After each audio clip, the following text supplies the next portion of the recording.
Swamiji, manager sir, শিক্ষক, শিক্ষয়িত্ৰী, অভিভাৱক, অভিভাৱিকা আৰু মৰমৰ বন্ধুবৰ্গলৈ স্বাধীনতা দিৱসৰ মোৰ শুভেচ্ছা জনালো।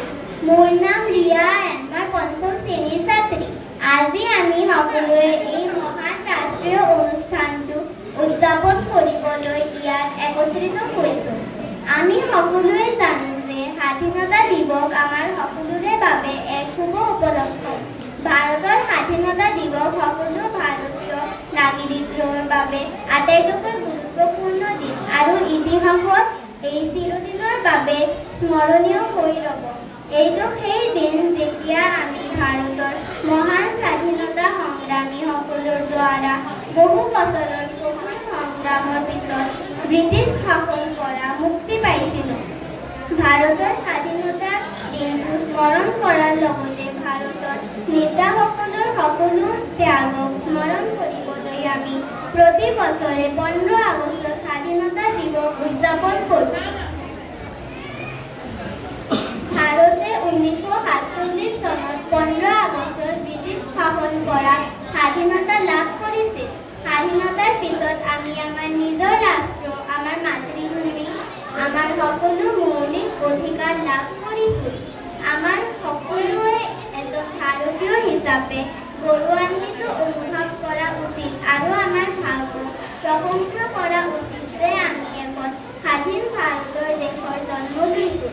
1857 চনত পৰা 1947 লৈ বহুতো স্বাধীনতা সংগ্ৰামীয়ে দেশৰ বাবে জীৱন দান দিব লগা হৈছিল আৰু কেইবা দশক সংগ্ৰাম কৰিছিল।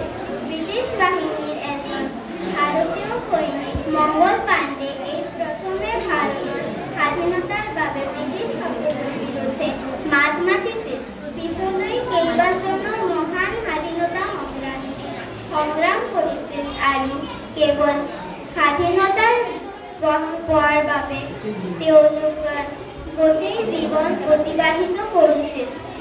আমি কেতিয়াও ভগত সিং, ক্ষুদিৰাম বসু আৰু চন্দ্ৰশেখৰ আজাদৰ ত্যাগ পাহৰিব নোৱাৰোঁ, যিসকলে কেৱল দেশৰ বাবে যুঁজ কম বয়সতে তেওঁৰ প্ৰাণ হেৰুৱাইছিল।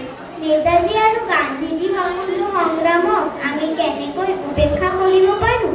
গান্ধীজী এজন মহান ভাৰতীয় ব্যক্তিত্ব আছিল, যিয়ে ভাৰতীয়সকলৰ অহিংসাৰ এক ডাঙৰ পাঠ শিকাইছিল। আমাৰ চৰকাৰ বাছনি কৰাৰ আৰু পৃথিৱীত সৰ্ববৃহৎ গণতন্ত্ৰ উপভোগ কৰাৰ সম্পূৰ্ণ অধিকাৰ আছে। দেশৰ দায়িত্বশীল নাগৰিক হিচাপে আমি আমাৰ দেশৰ যিকোনো জৰুৰীকালীন অৱস্থাৰ মোকাবিলা কৰিবলৈ সদায় সাজু থাকিব লাগে।